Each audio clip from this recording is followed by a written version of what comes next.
தம்பி விஜய்னு இப்ப நீங்க கூட தம்பி சொன்னீங்க. தானே ஆமா. எனக்கு 56 வயசு இளையவர்கள் 51 சார். வயசு ஆதவ தானே. அர்ஜுனாவும் ஒரு இளையவர் தான். தம்பி ஏதோ தான். ஒரு தப்பு தம்பி பண்ணிட்டாரு, ஒரு வார்த்தையை சார் விட்டுட்டாரு. தம்பின்னு சொல்றதுல என்ன தவறான வார்த்தையா? சரி. ரஜினி சார்னா இவருன்னு ஏன் தலைவர் எல்லாரும் சொல்லும்போது இவர் ரஜினி சார்ன்னு சொல்ற அளவுக்கு ஒரு மெச்சூரிட்டி ஆயிடுச்சா? என்ன ரஜினி சாரு? நீ எந்த ஸ்கூலுக்கு அவர் வாத்தியாரு? நீ ஸ்டூடெண்டா? நீ யாரு முதல்ல? ஒரு மதிப்பு தானே அவரு. ஒரு என்ன ஒரு மதிப்பு? மதிப்போட சொல்லிருக்காரு. மதிப்போட நான் முதல்ல நீ யாரு? ம். இந்த அரசியல் பேசக்கூடிய சார் விஷசாராயத்தை விட கொடுமையான தொழில் பண்றவர் தான் இந்த ஆதவ அர்ஜுன்.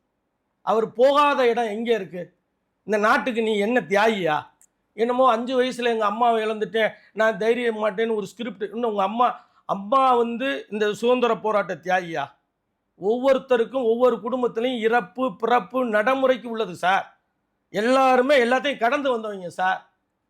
ரஜினிங்கிற ஒரு தைரியம் சொல்ற அளவுக்கு இந்தியாவில் ஆள் கிடையாது சார்.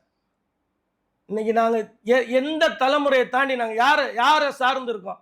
எந்த ரஜினி ரசிகன் யாரை சார்ந்து இருக்கோம்? இப்ப நீங்க கேட்குறீங்கன்னா எங்களுக்கு வலிக்காதா? இவன் யார் சார்?